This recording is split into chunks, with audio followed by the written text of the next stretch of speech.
Welcome back. I've now got this engine stripped right down, given it a good clean out and trying to get it ready for the final assembly. Once I had it stripped down, I had a good look at the bores, which you'll see in a moment. They were pretty good nick, but I've gone this far, so I decided to hone them out. I used what's called a flex hone, which I hadn't used before, but I've got to say I think it's a very good tool. I'd highly recommend using this, and I certainly would if I did this again. The only downside of it is a bit more on the expensive side, and it needs to be sized properly to the bores you have. So to use it, you simply just put a bit of WD-40 on it, put it on the end of the drill. Don't run it too fast, normally 500 or 600 revs. Stroke it in and out so it's as straight as possible. It's self-centering, and it literally is 15 to 20 seconds and the job's done. And see in a moment, I think it's done a great job. Once I got that out, gave it a bit of a clean up and oiled the bores just to make sure that it wasn't going to corrode while it was just sitting around. And again, very happy with this tool. You can just see in this photo the cross hatching, and once I cleaned it out and put some oil in there, which you can see here, the cross hatchings turned out really well, and I think the rings are going to seat very nicely in there.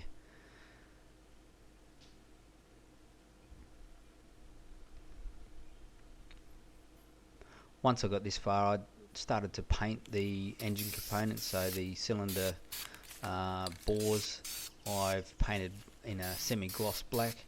The engine casing I used aluminium, flat aluminium, and a bit of clear coat, and they've come up pretty nice. I'll probably polish the cam cover and the side covers.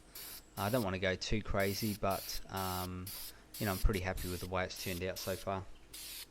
For me, I like to get everything cleaned up. I've got some spare parts on order, so various seals and that from Suzuki, so that when I do the final assembly I can pretty much do it in one go. So there's the aluminium casing. It's come up real nice. That's the cylinder bore casing, that's also finished. I then cleaned up the valves.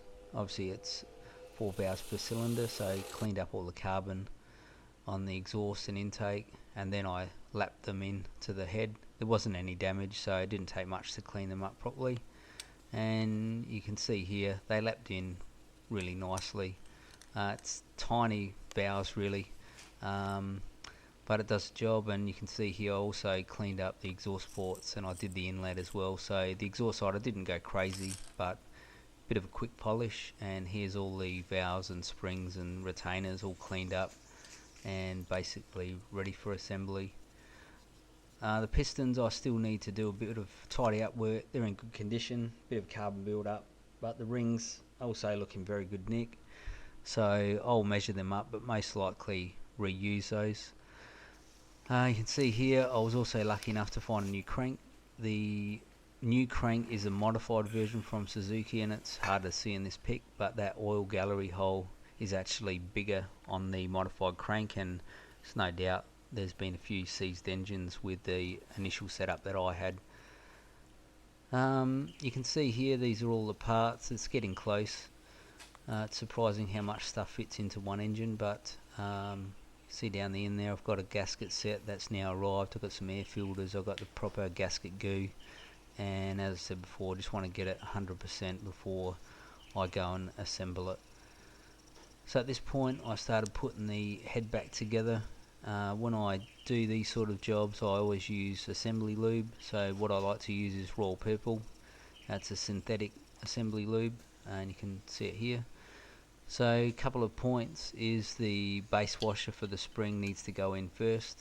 That needs to go in before the valve stem seal, because the stem seal is obviously bigger than that hole. So put them all on. I normally put a bit of lube inside that valve stem seal, and it just pushes on. You don't need to hammer these, so push them all on, and it's basically ready then to put the valves and springs back together. You can see here the lapping of the valves come up real nice. So first step putting these together is put a bit of oil down the valve guide. I just use a little wire rod just to make sure there's some oil down there, and also put some oil on the valve stem itself. You know, some of this might drip into the bore, but it's really no big deal. Better have too much oil than not enough. Once that gets pushed in, there's a bit of resistance as it goes through the new valve stem seal, and it will hold it in place. It's just a matter of turning the head up and then putting the springs and retainers on. So the closely wound end of the spring needs to face towards the bottom of the engine, and then just put the spring washers or retainer on, and use a spring compressor. So the spring compressor just compresses the spring to the point that the valve stem is exposed, and then you can get the retaining clips on. With the retaining clips, I normally just use a small set of tweezers and a bit of grease, because the grease helps hold the clips in the right place. And this is quite a small engine, so it is a bit fiddly, but some basic gear like this makes the job much easier. So here it is, just tweezers, bit of grease.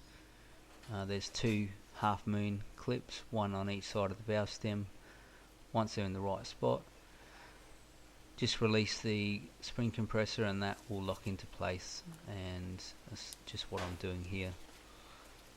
After I get this head done, I'll just paint it up. I'm thinking of doing black ends and aluminium sides, so do a bit more prep work, clean the pistons up. Probably the next video I might do a time lapse of the actual engine assembly. So it is progressing pretty well. I've still got a couple of parts on order from Suzuki as well, so it might be in the next 2 or 3 weeks before I get that done. Anyway, a lot more to go yet, so stay tuned.